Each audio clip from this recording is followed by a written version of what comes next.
Let's go.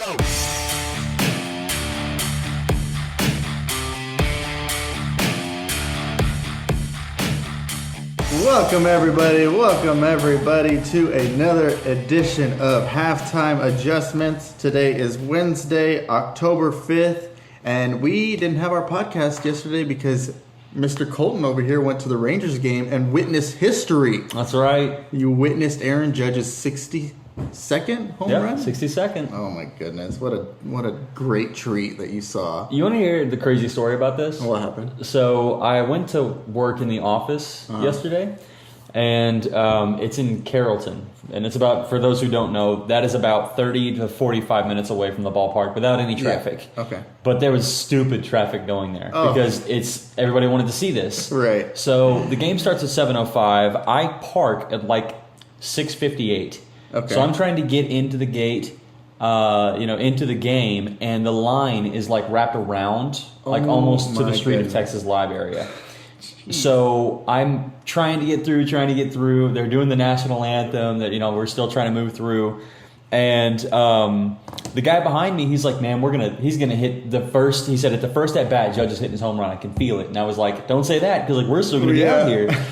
So I get inside, we run down there, and we're sitting like the lower corridor area. Uh-huh. As we are, our friend Ivan, I went with him. Uh-huh. As we're walking down to our seats, he hits the home run. Oh my goodness! We made it by the skin of our teeth, man. We were that close to missing that home run. He literally, as we were walking down, pulled his phone out, and you hear the crack. Yeah, and it was. I was like, oh my God, that's going. And it went, and we were that close to missing it. And so, you barely witnessed history. Yeah, you barely witnessed history. What a game that was. Just to witness that. Mm-hmm. It's pretty great. But we're not here to talk about baseball. It is me and Colton here. Derric and Colton holding down the fort. Luis cannot be here today, but that's all right. We're going to kill it anyways. Oh, yeah. He's out with his wife. Yeah. Doing wifey things. Doing some wifey things. So let's get right into the news, and we got a lot to dive into, so we'll blast through this. First thing we want to confirm is that Jonathan Taylor is going to be out for Week 5. So pick up Nyheim Hines if you haven't, because he's playing tomorrow. So Nyheim Hines is going to be a good pickup for your teams. So look for Nyheim Hines for tomorrow. Second set of news, which is some sad news, upsetting news. Colton, I know this is upsetting for you because you were super high on this guy for the whole year. Yeah, took him early. Yeah, go for it. Javonte Williams out for the year. He's out for the year. Most likely all of next year. Who knows? He tore his ACL, his LCL. He tore the hamstring off of the bone. Yep. He has a nasty road ahead of him. They said that this was the same injury that Dobbins had, but worse. And that he could potentially have to get grafts to get other parts of his tendons back together. And it's a really, really bad knee injury. So wishing the best for him. Hopefully a speedy recovery, but man, it's a tough one to come back from. So he's out for the year. Look for Mike Boone or Fumble Gordon. Fumble Gordon. Yeah, Mike Boone has looked better than Melvin Gordon. I'm thinking if Melvin Gordon fumbles again, it's going to be Mike Boone or Latavius Murray. Yeah, that's the other guy. Yeah. So, Latavius Murray got signed over there from the practice squad of the Saints. But, yeah, that's terrible news for Javonte Williams. Obviously, hoping for a speedy recovery for him. But no kidding. Yeah, this is one of the worst ACL tears. Yeah. I know every single person has a different grade, but this one is one of the more severe ones. Has to be mid-season next year, earliest return or something. Yeah. So, on another running back news, Cordero Patterson is also placed on the IR, so he will miss at least a month. I think it's 4 games. Yeah, 4 games, at least a month. He's set to have some surgery on a minor procedure, but yeah, he'll be out, so look for his backup as well. Who's his backup over there right now? Tyler Algier is the backup. Algier, and we'll talk about him a little bit more during the waivers. The rookie. Yeah, the rookie, Tyler Algier. But yeah, Cordero Patterson, he was looking pretty good too to start the season, but you were just waiting for this injury to happen. Pretty much, yeah. I mean, he's getting up there in age. He has a lot of use, so we all kind of saw it coming. Yeah. 31 years old, the oldest running back. Well, I should say the oldest good running back out there right now. Yeah, exactly. Yeah. Yeah, he's set to miss some time. Not back until week 9 is his earliest eligibility date. So. Okay, that's good to know. On upside news, Steelers named Pickett as their starting QB. So Kenny Pickett is going to be their starting QB going forward. Oh, well, I don't know going forward. I know just for this upcoming week. I don't know. I mean, they could switch back. Who knows? Yeah, they could switch back. He could be worse than Trubisky. But I think this should spark a little bit of, like, a little spark in that Steelers offense because they haven't looked that great to start with Trubisky. I mean, no team has looked great with Trubisky. No kidding. No, Pickett looked good his first game. He came out, he slung the ball, got a touchdown. Yeah. The tiny hands were not a concern. I know everybody was saying his hands are too small to be successful, but he looked pretty solid. I think the fans wanted this. Yeah. They were chanting his name. They wanted this to happen. It's finally happened, so good for them. And I think they're going to give a long leash to him too, because they've seen what they gave Trubisky 4 weeks to see. Is he the guy? He's not the guy. Yeah, he's not. So here comes the long leash for Pickett. Let him make his mistakes. You know he's your quarterback going forward. So, see if you made the right call. See if you have your next guy for the next 20 years. Yep. Yeah, they drafted this guy to be a starter, I feel like, in some sort of fashion. So, yeah, I think this is good for the Steelers' offense. I also think this is good for George Pickens. Because he looked good with Kenny Pickett out there under center. So, if he's on waivers, I mean, we'll talk about it later today, but George Pickens might be a good pickup to grab. Absolutely.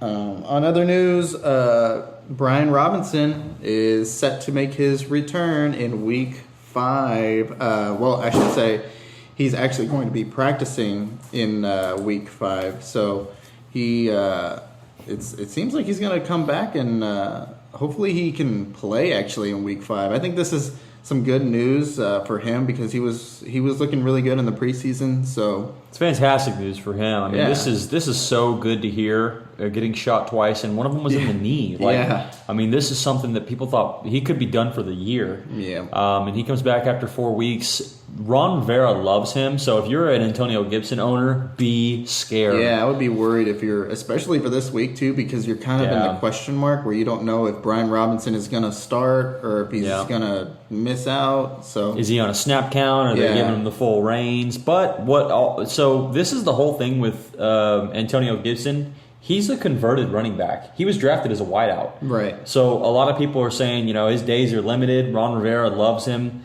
Brian Robinson, that is. So I expect him to see an upgraded role in this offense as the weeks go on. So probably by week 7, week 8, you're seeing the end of Antonio Gibson's run here. So. Yeah, I mean, don't be surprised if they just cut him or put him on the practice squad. Too. Something, I mean, trade him. I mean, he's 23. Like, I would actually, as a dynasty owner, because I own him in my dynasty league, I'd prefer he goes somewhere else. He's 23. Like, let someone else. He'd do great for the Falcons right now. I think he would be great on another team. Yeah, honestly, the Rams. He'd have success. Anybody else. Good for Robinson. Yeah, good for Robinson. On another note, Kenny Galladay is out with a sprained MCL. I mean, this isn't really news. He didn't really do much for you fantasy wise. You should not be picking this guy up. No. Either way. No. But he's not going to London. He probably won't be on the practice field next week either. So Kenny Galladay's out. And then we confirmed that Tua Tagovailoa is also going to be out this week, which is honestly good news, I think. This is good news that Tua is going to be out because we're just worried about his health right now. We need him to get 100% healthy and not succumb to any more brain trauma. I just feel like he's in a delicate space right now with the Dolphins, and you just don't want to see anything else happen with Tua on the field. I mean, that would just be the worst thing to happen. Did you hear the What's that movie that came out? Will Smith played the guy who was all about concussions. Do you remember what that movie was called? No, I don't. What, is it a recent one? Or yeah, no, it was a few years back. I'll have to look it up real fast. It was the movie about the doctor who basically discovered what concussions were. Let me see if I can find it. It's called Concussion. Oh, great. It came out in 2015. So that was actually based off a real doctor, and he actually came out and said like Tua should retire. Oh wow. He said this was such a bad injury, and people don't understand the severity of what has happened to his brain. Yikes. And this is like the highest grade concussion a person can receive. And if it were him running a team, Tua would be done tomorrow, like done for the rest of his life. Dang. So I am hoping the best for Tua, but the experts in the field are like, this is actually really, really bad. So there's really no clear timeline on his return. Yeah, and there shouldn't be. I mean, honestly, absolutely. You're just looking at his health at this point. You're just looking at him as a person. It doesn't even matter. Exactly. Like football doesn't even matter it shouldn't matter at this point for him. Yeah, I put him in the Ryan Shazier category. Yeah. So yeah. On other news, Dak Prescott will not play. Or he will not play in week 5. There was news that Jerry Jones said that he can't even grip a football. So yeah, we're probably looking at a further timeline. Actually, it might be like week 7, week 8, maybe that we don't. That's people were saying that they were saying what are the chances he plays next week? That's obviously the immediate go-to is what about next week? Well, you never know. Like these things can. People have said with this injury, it's just one day. Like one day you can't grip a football, the next day you can. So like maybe week 6 he's good, but the original time frame for this injury return was 6 to 8 weeks. Right. They tried rushing him back at 4. He's clearly not ready. Right. So now you're going to be 5 weeks, maybe 6 weeks. I think that's a reasonable time frame because that's what every doctor has said. Yeah. 6 to 8 weeks. So maybe he's on the low end of that, and it's only 6 weeks. Right. So, yeah, I mean, honestly, I don't think they should rush him back because they have Cooper Rush over there, which is doing great for them. He's winning. He's winning. He hasn't lost a game yet. Yeah. He's undefeated. So yeah, why rush him back? There's no reason. He's the starter. Take care of him. Make sure he's ready to come back. Exactly. Another good news story. I won't dive onto the most important one yet, but Alvin Kamara is expected to return in Week 5 versus the Seahawks. Hallelujah.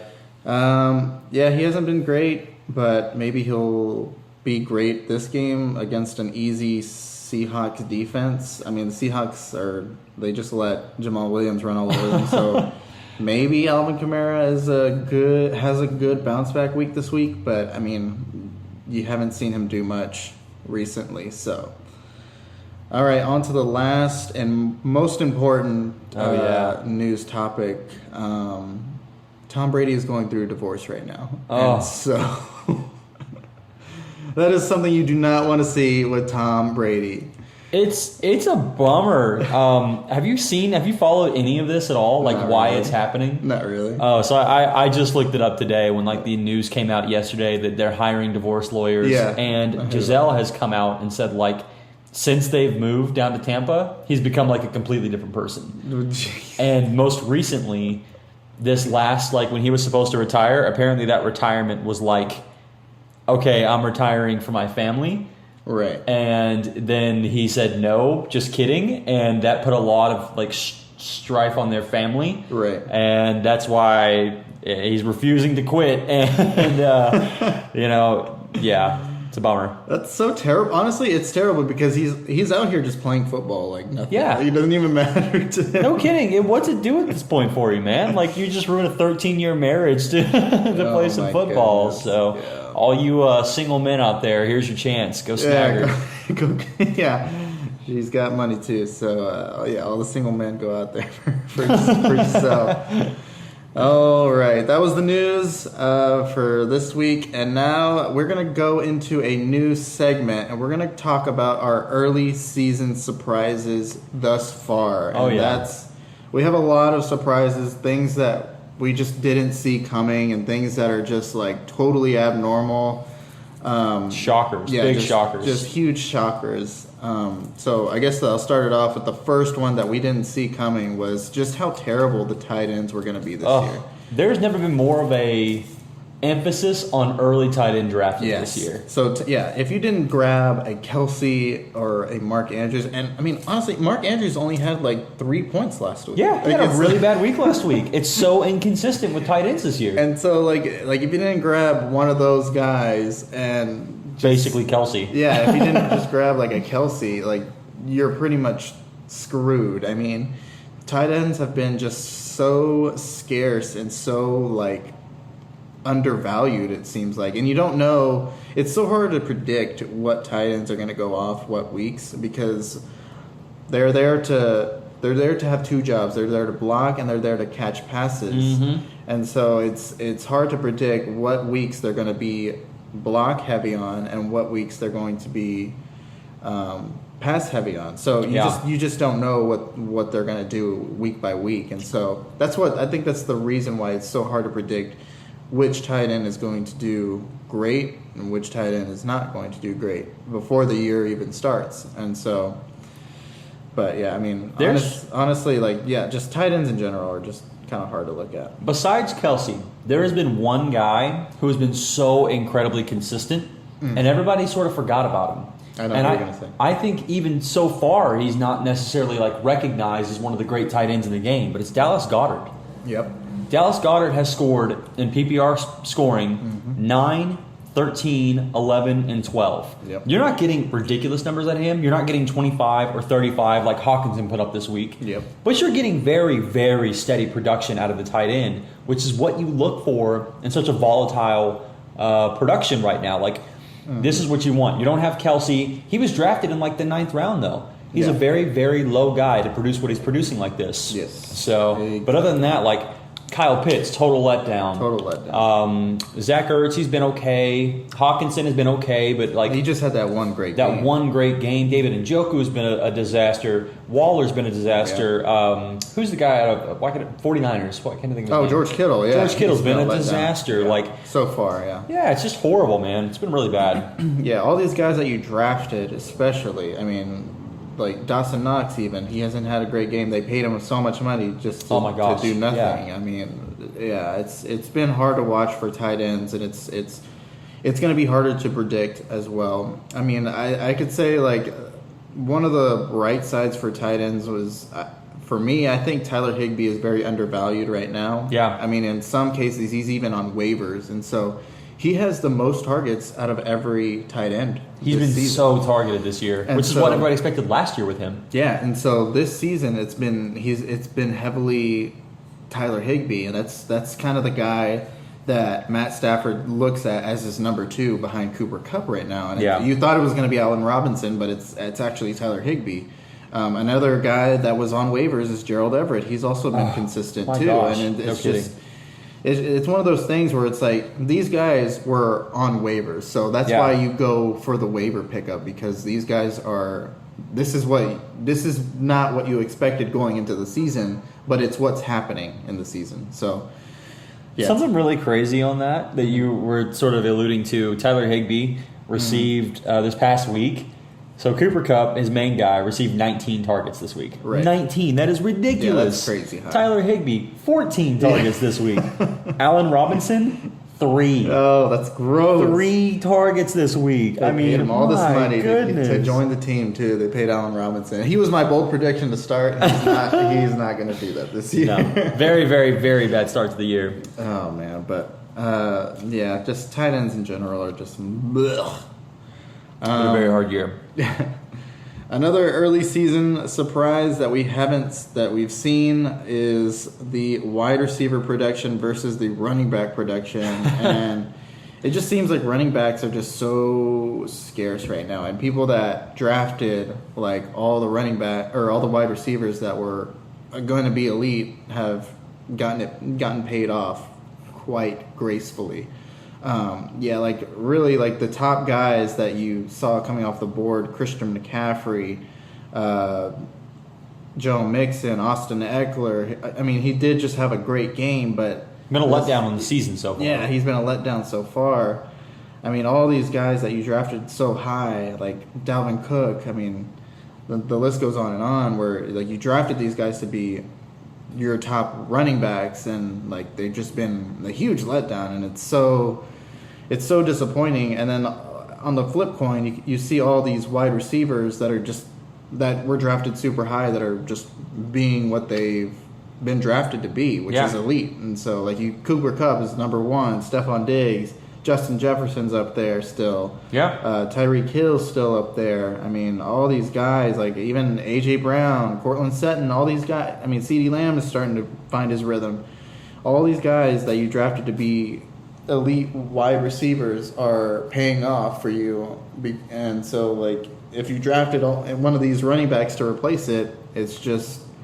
you're in hell right now, pretty much. You know, it's kind of nuts. I saw a stat that even as good as Saquon Barkley has been this season, this is the worst start for a running back that is RB1. The fantasy points that he's produced in 4 games is the lowest since 1997. So even as good as we look at Barkley, like, man, he's great. Barkley is killing it this year. Chubb is killing it this year. Yep. It is still the lowest we have ever seen since 1997. That's how bad it's been. But he's right. You look at all these guys who are getting massive production in the wide receiver department.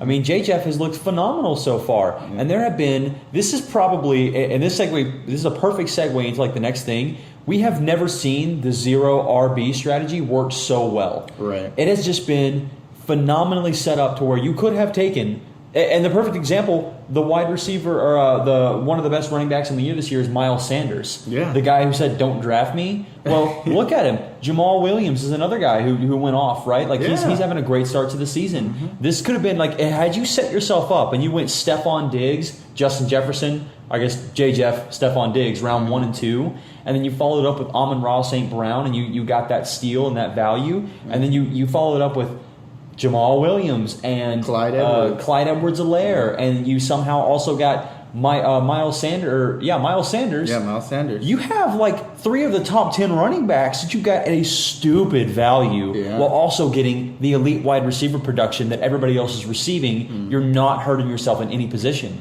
Yeah. The people that drafted Jonathan Taylor, I mean, they're hurting. They're hurting.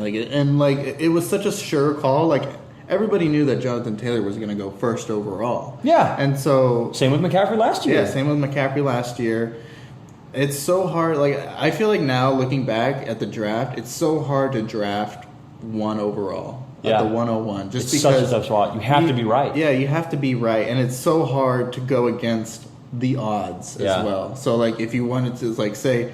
like, the person that drafted Saquon Barkley at the 101 is a genius right now. They are, but they were getting grilled on draft day. Yeah, but they were getting grilled on draft day, and I'm pretty sure they were just probably, like, sweating bullets whenever they did that, too. Or Nick Chubb, or Jefferson. Exactly. Like, those are the guys that you wanted, but you're right. It's hard when Taylor is looking you in the face, and everybody's like, you're an idiot if you do not take Jonathan Taylor. Exactly. But, so here's the crazy thing.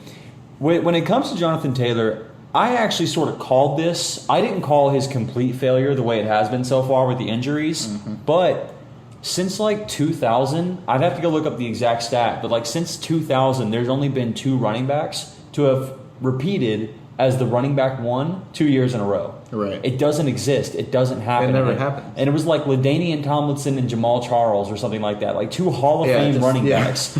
So like it's such an oddity for this to happen. It doesn't ever happen. Yeah. So the statistics and the numbers told you this was going to happen. Jonathan Taylor was due for a step back. Right. Not this bad, but he was due for a step back. Yeah, I mean, it's hard to predict every year, too. Like, to start, I mean, it's just... yes. It's just so hard to predict. I mean, like... so, let me ask you this, Colton. If you had the 101 pick, or the 102 pick, who would you go? Now knowing what I know... now knowing what you know, yeah. It's hard. So it's hard not to go wide receiver. I think you have to go wide out. Yeah. Just because of how, even like we said, even with Saquon Barkley being the best, he still has produced the lowest number since 1997. It doesn't even make sense to go Barkley, people. Like, it's wide receiver season here. Yeah, it's definitely wide receiver season right now. I mean, it's just... so, like, for me, honestly, if I had the number 1, I would still go Cooper Kupp. It's hard not to. It's hard not to go Cooper Kupp. Yeah, I mean, he's been so consistent. I mean, the only, like, I would go either Cooper Kupp or Stephon Diggs. That's my guy. Stephon Diggs is my guy. Yeah. I mean, and the only reason why I bring Stephon Diggs into this is because he's got Josh Allen throwing him the ball. So I mean, it's both have great target share. They're Yes. both in their prime. I think they're both like 29, 30 years old. So they're on the back end for sure. Maybe Justin Jefferson's in consideration. So okay, it's if you're in redraft leagues, it's Cooper Kupp or Stephon Diggs. Absolutely. If you're in dynasty or keeper leagues, it's Justin Jefferson. Yeah, it's clearly Justin Jefferson. He's 22, 23 years old, something like that. And he just had a great performance this week. Like he put up like 30 points or something. Like he had a really good week. So absolutely. No, I'm with you though. It's wide receiver season this year. And looking back on it, if you had the 101, you'd have been better off grabbing one of those guys. Yep, absolutely. You definitely would have been better off grabbing because they're more consistent. They've been wildly way more consistent than your running backs have been. So yeah, I 100% agree with you that wide receivers are way more valuable this year. So let's take a look to next season. Let's crystal ball this a little bit, right? Okay. Let's have some fun with it. Yeah. So you're next year, you're drafting. Okay. Are you prioritizing wide receiver? Do you think as a whole, as a fantasy community, we will be prioritizing wide receiver, or are we going to just drink the same Kool-Aid? We're back at it again. Running backs matter. You know what? It's so hard, especially in non-PPR leagues, but if it was a PPR league, then I feel like I have to prioritize wide receivers. I need to break that spell because I did that this year, and it's sort of paying off. I have I have a high-scoring team in my league, and so I did that this year, and it's sort of it looks good. Like I have a good outcome for me, so I could see grabbing a wide receiver in the first round just because they're more valuable and their outcomes are more predictable and they're more consistent, I believe.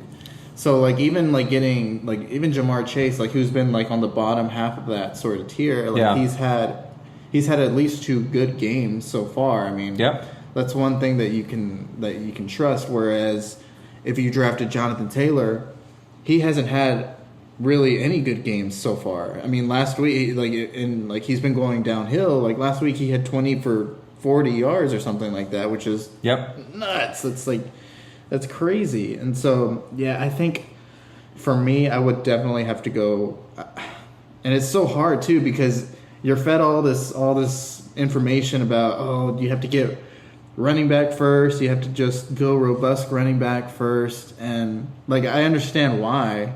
Yeah, but I mean, it's a scarce position, so you want to try to get the elite guys. Exactly, but at the same time, you're only picking once a round, one time every single round. So you're only going to it's like a coin toss between all the running backs too. It truly is. So somebody that picked up Austin Eckler at the 104, they're kicking themselves. I mean, because they haven't produced until this last week. Well, let's use an example out of our league. Okay. So Shiv, he won our league last year, and he drafted 1 overall this year. Mm-hmm. He took his first 3 rounds were Jonathan Taylor, Alvin Kamara, and Nick Chubb. How in the world we let Nick Chubb get to the third round is insane to me. He was 3-1. Yeah. But still, he went running back heavy. He's 3-1 in our league. He's had very good production. Mm-hmm. But Kamara Kamara isn't producing for him. Kamara's been out. Jonathan Taylor isn't producing for him. Yeah. He's getting his production out of his wide receivers that he drafted. His wide receivers are what led him to have success so far. That and his quarterback play. Yeah. He has Kyler Murray, which has helped him out. He's had Cordero Patterson, which helped him out getting him late. Tyler Boyd helped him out. Cortland Sutton helped him out. Cooks helped him out. Amari Cooper, his wide receivers have been carrying his team while he has this sort of deficient running back room. And if it picks back up, he looks scary. Yeah. But looking at his team to start the year, I'd have said he's the clear and obvious winner. Yeah. He has leagues above everybody else. Mm-hmm. And when you look a little deeper, too, at his points formed, he has only 467 points formed.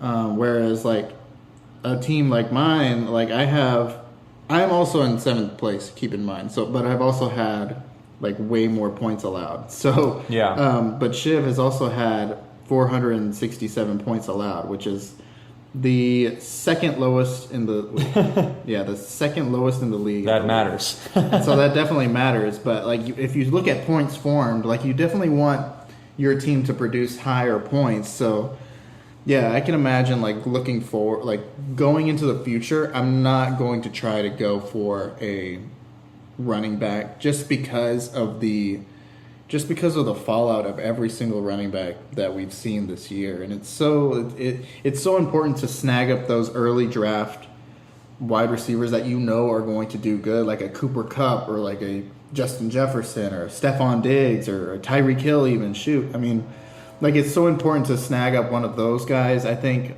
over a running back that could potentially bust. Exactly. So, all right, well, let's start talking about leading from this running back and wide receiver debate here. Let's go into one of your breakout candidates, Colton. And I know you love this guy going into the season, and I want you to have your little 15 minutes of glory here and talk about your boy, Amon-Ra St. Brown. That's right.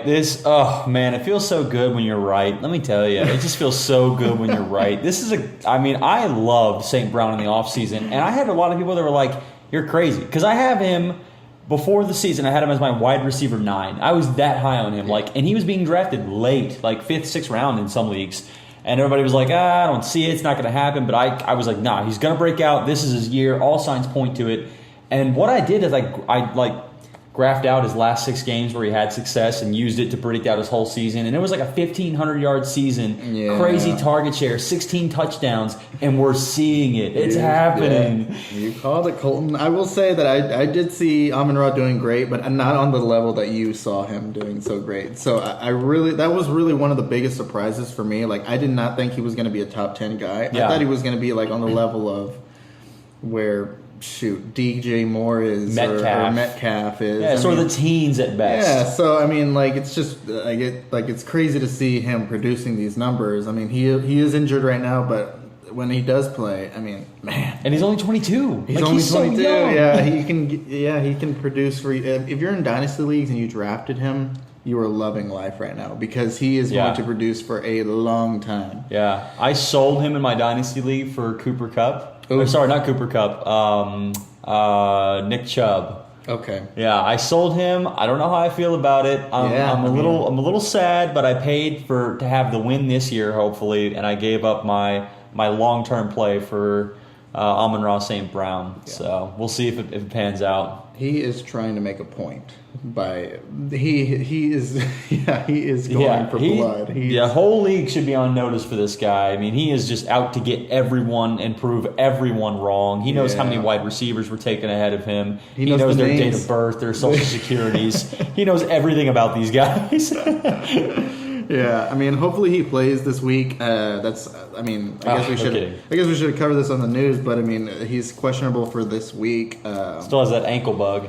Honestly, I hope he doesn't play. You just want him to be fully right? I want him to be fully recovered because if you think about it, they have the bye in week 6. So if he doesn't play this week, he can have 2 more weeks to recover and be 100% healthy, Amon-Ra, which is deadly. Which is something that I think you want on your team. I mean, I feel like a really healthy Amon-Ra St. Brown that produces amazing numbers like he did like the first 3 weeks. Yeah. That's what you want on your team. But the question is, can he as a competitor pull it back? Yeah. Can he say, all right, I need to take a break? Right. Probably not.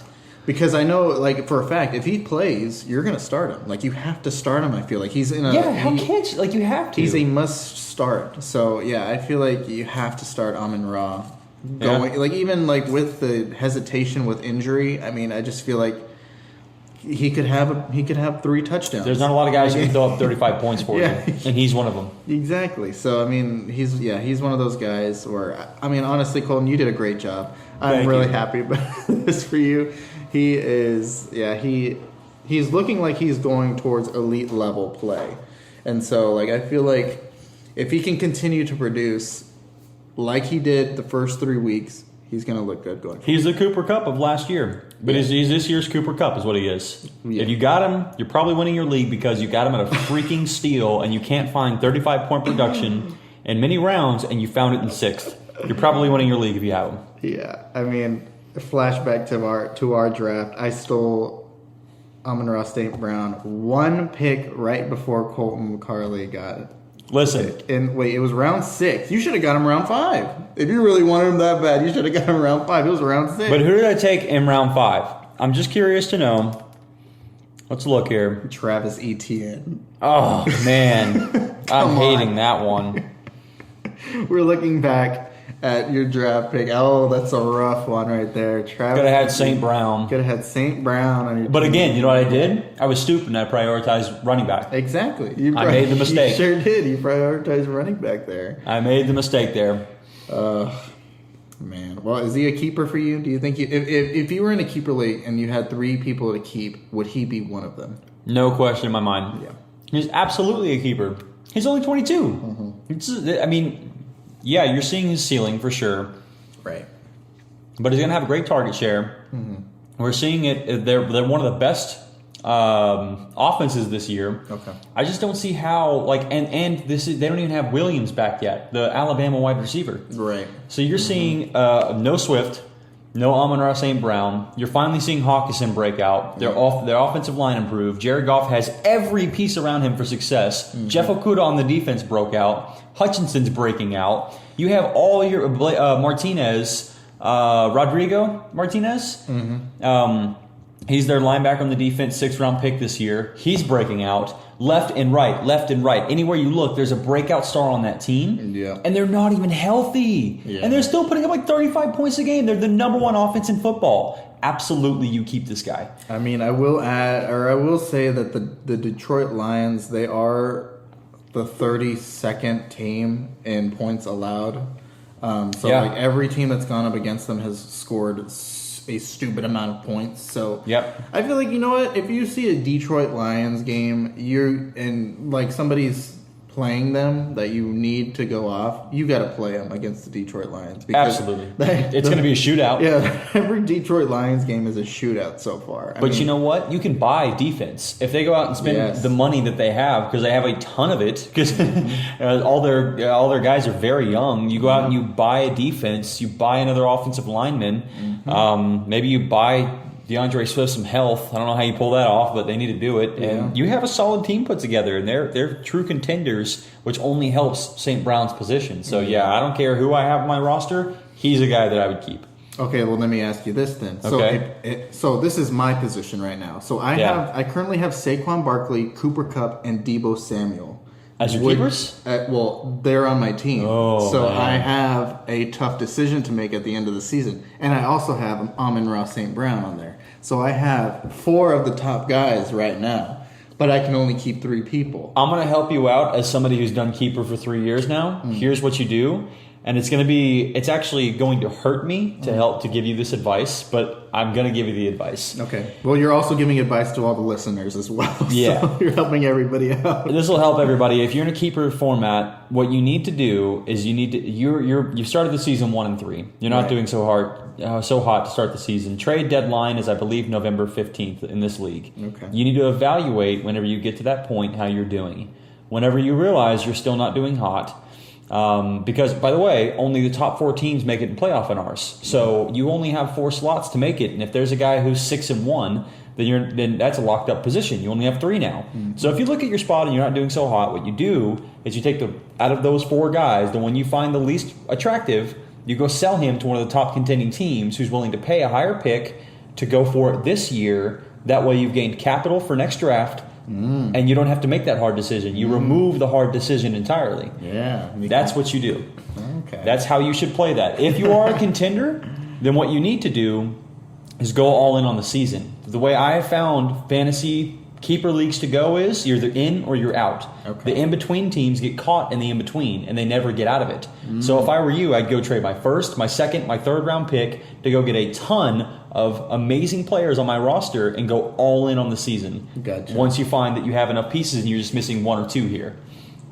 Okay, well, that's good to know. That's really good to know because, I'm going to have a tough decision, I feel like, at that towards the end. But I feel like that makes hard. it a little easier for me. So that is good to know.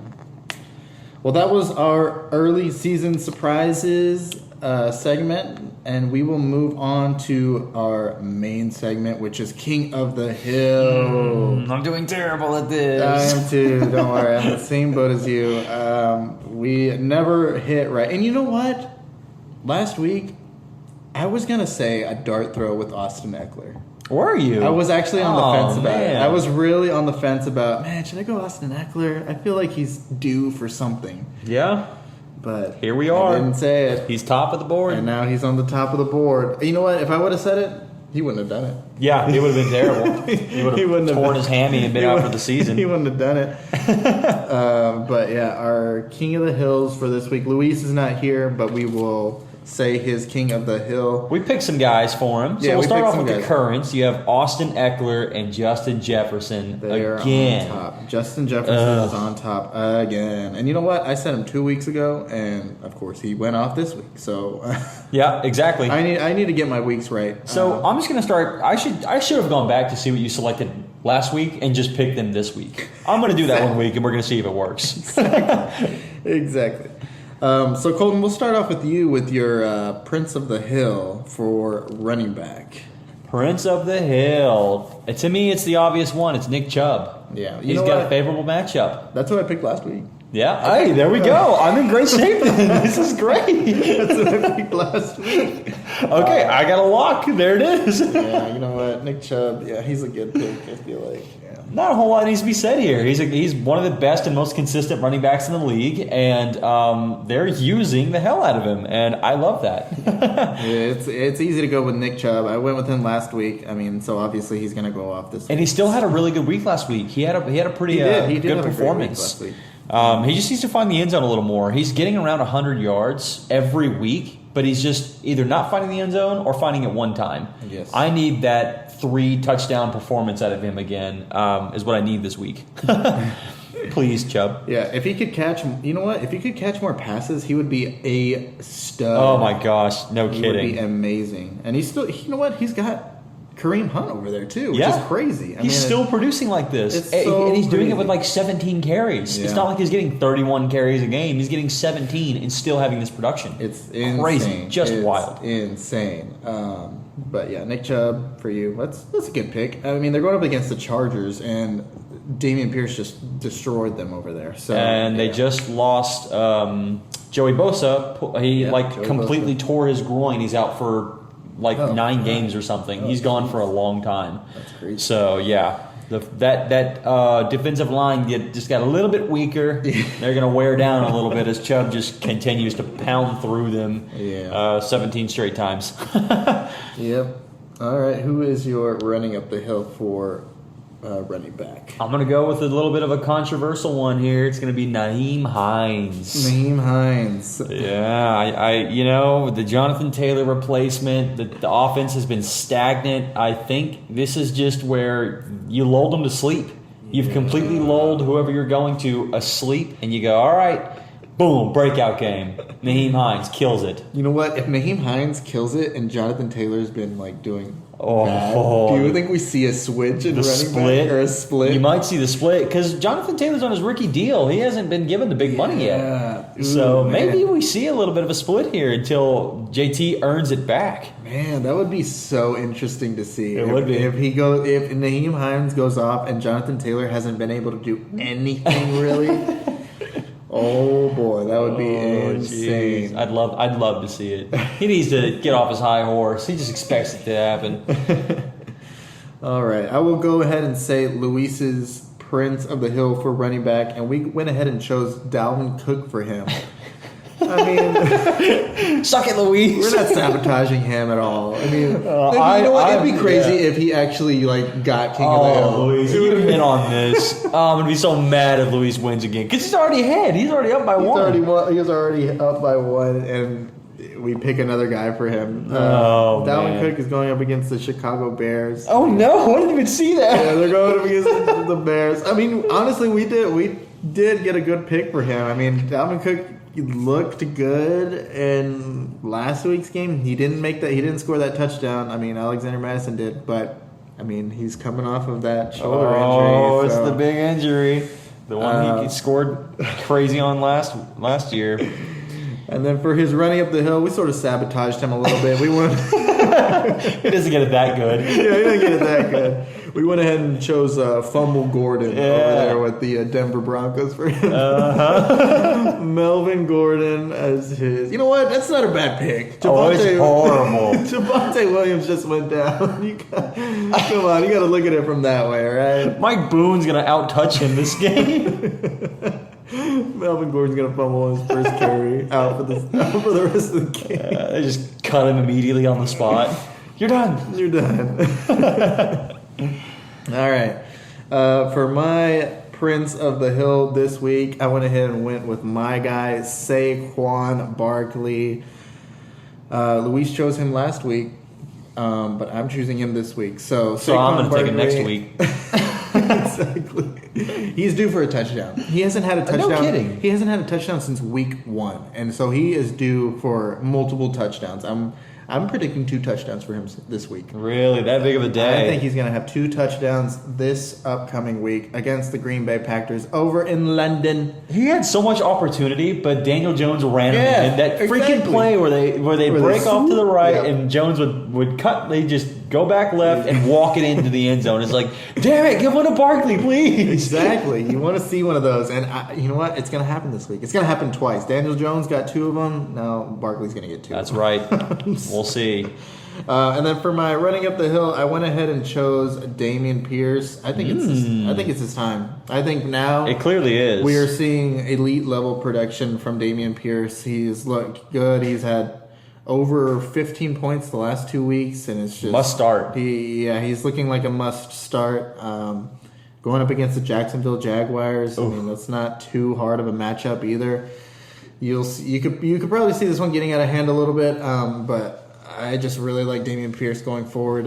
I think he's going to have to not be a running up the hill candidate going forward. Maybe after this game. Oh, I like it. So I like it. I think we could see him being a Prince of the Hill candidate. It did feel a little cheap. It did feel a little cheap, but he is just outside of top 15. So okay. I'll go. Oh, he's not that good. Try Gordon. Have some cojones on you. Luis had some. Oh, yeah. He had some because of us. Okay, whatever. I don't want to hear it. All right, let's move on to wide receivers. For yours, Colton, who is your Prince of the Hill for wide receiver? I am going to go with C.D. Lamb. C.D. Lamb? Yeah, C.D. Against the Rams? Yeah. Jalen Ramsey? Yep. He's been getting cooked this year. See, listen, I wanted him, just between you and me, I'll just keep this on the down low. He was going to be running up the hill and not mine, but he's number 14. So he's just inside the 15. I didn't have a choice. So you're not being cheaty here. You're taking a risk. I had to. Yeah, he's low on the list of people to grab. But listen, he's had 18 and 18 his past 2 weeks in half-point PPR scoring. 97 yards, 87 yards, a touchdown apiece. I think it's time they're going to just feed this man. He's going to kill it. And Ramsey's been getting exposed. He got exposed by Debo last week. Exposed by Debo, yeah. He ran off for a 57-yard touchdown, and in the process, trucked Ramsey to get the touchdown. Dude's getting cooked. Oh, it's that time. looks so good, especially with him on my team. That looks so good. It was such a good play. I think I watched that replay 5, 6 times already. So yeah, I'm going CD here, and for my running up the hill, I'm gonna go DK Metcalf. DK, yeah, Metcalf. He had a great week last week. He's finding his groove with Geno Smith. Put up 149 yards. Did not get in the end zone, but had 10 targets, 7 receptions. He's becoming the beast again that we thought he was. If he finds the end zone and has that stat line, he's number 1 guy. And so, give me DK. Did you see he got carted off the field last week? I did. Because he had to take a dump. Oh, I had to poop. Oh, my gosh. You know what? I respect that, DK. Don't even walk over there, dude. You know if you walk over there, stuff's going to start trickling down. So. He put that on Twitter. He literally said, I could not walk. I respect that. No, that's great. It's funny. So good. What a baller. And just for that, he's going to be number 1 this That's week. right. Yeah, he's a lot lighter this week. Yeah, he's a lot lighter. He did that on a poop day? On a poop day, yeah. 149 and 10 receptions on a poop day? Oh, yeah. Get ready for the DK takeover here. Yeah, he's going to relieve all his bowels. He's got a late game, too. So great. Plenty of time. Actually, I don't know if he's got a late game. What the hell, I man? just made that up. All right, we'll move on to or actually, you know what? I'll say Luis's first. Luis's Prince of the Hill. We went ahead and chose A.J. Brown for him. Safe pick. Safe pick. He's got him on his team. I feel like he would do something like this against the Arizona Cardinals. That's a good pick. We gave him another good pick. Yeah, we gave him a good pick. Yeah, I mean, if he doubles up and Dalvin Cook and A.J. Brown are the number one, I'm gonna lose it. The points, you know what? Those are our points. They're our points. They should go to Luis that. doesn't. I think we split the points. That's fair. We get a 0.5 for each of them if it happens. Fair. Yes, I agree. Okay, and for his running up the hill, we went ahead and chose Allen Lazard. Gave him a little bit of a reach here. Yeah, gave him a little bit of a reach here. You know why we chose Allen Lazard? Because he's going up against the New York Football Giants. Oh, so this would be great if it happened against Luis's team. Yes, if it happened against his team, that would be great. He'd be happy and sad at the same time. So now he has to root for the Green Bay Packers. Oh, that's a good point. It does. Because this matters so much more than his team's success. Exactly.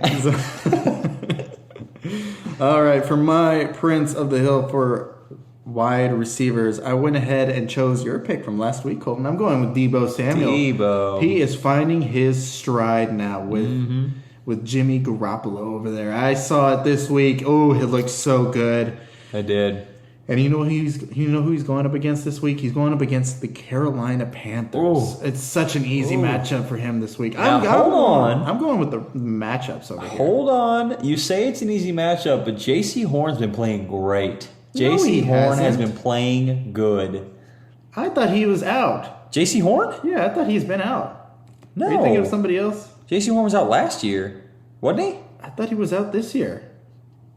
I'm over here looking stuff up now. I'm looking everything up now. Hold on. We have to look. I could have sworn he was not. He was doing fine. I thought he was out this year. No. Am I tripping? Yeah, you're tripping. Okay. He came back this season. Oh, okay. Well, you know what? I still think DJ Moore Ertz.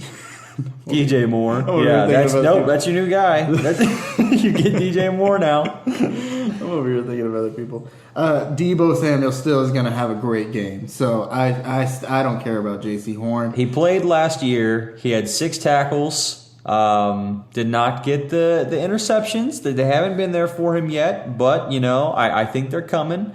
Just wait. J.C. Horn's going to lock him down just because you slandered him like this. Isn't he injured? He's doing terrible. Nope. It seems like he's injured the way he's playing. Okay. You are just... You know what? I'm ready for Deebo Samuel to go off. Carolina hasn't faced any really scary people, like wide receiver wise. Marquise Brown.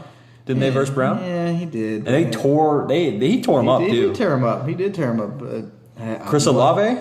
Chris Olave did all right against them. Yeah? He didn't do that great, but he Maybe I'm did wrong. better. Maybe it is just going to go off. No, you're wrong. Yeah, he's going to go off. Oh, man. Now I know he's going to go off. Oh my God, I keep saying DJ Moore. Deebo Samuel is going to go up. Okay. He is my Prince of the Hill. And now for my running up the hill, I'm going to go deep here. I'm going to say Robert Woods. That is deep. My gosh. It's very deep. It's a dart throw. But you know what? I don't care. I really don't care. My picks have been wrong every single week. He's got to have some fun with it. He has an easy matchup this week against the Commanders. The guy on the other side, Traylon Burks, is injured. He's not going to play this week. So yeah, I think Robert Woods has a game. I think he has a good game. I like it. He's been climbing each week. 5 points, then 10, then 10. So he's getting up there a little bit. Boom, breakout game. Here it comes. 30 points incoming. Exactly. That's exactly why I like him. But I bet you won't roster him. Bet you won't start him this week. You're right. I won't start. See? I'm not gonna start him this week. He's a dart throw. He is a dart throw. Oh man. This guy can't back it. All right, let's move on from King of the Hill. That was King of the Hill segment. Let's move on to our waiver wire pickups. And Colton, I want you to start us off with Tyler Algier. What do you know about him? So he's a rookie. He now has the starting job over there for the Falcons. I like him this season. I think coming into the preseason, he was sort of highly touted. And obviously with the injury to Cordero Patterson, this guy has all the opportunity there to be successful. Last week, he received 10 carries, made that into 84 yards, didn't find the end zone, but that's a good day. That is a great day. 10 for 80? 10 for 84. Like, that's a good day. If he finds the end zone, you're looking at like a 17-point day. Like that, you love that out of a wide receiver. So I picked him up this week.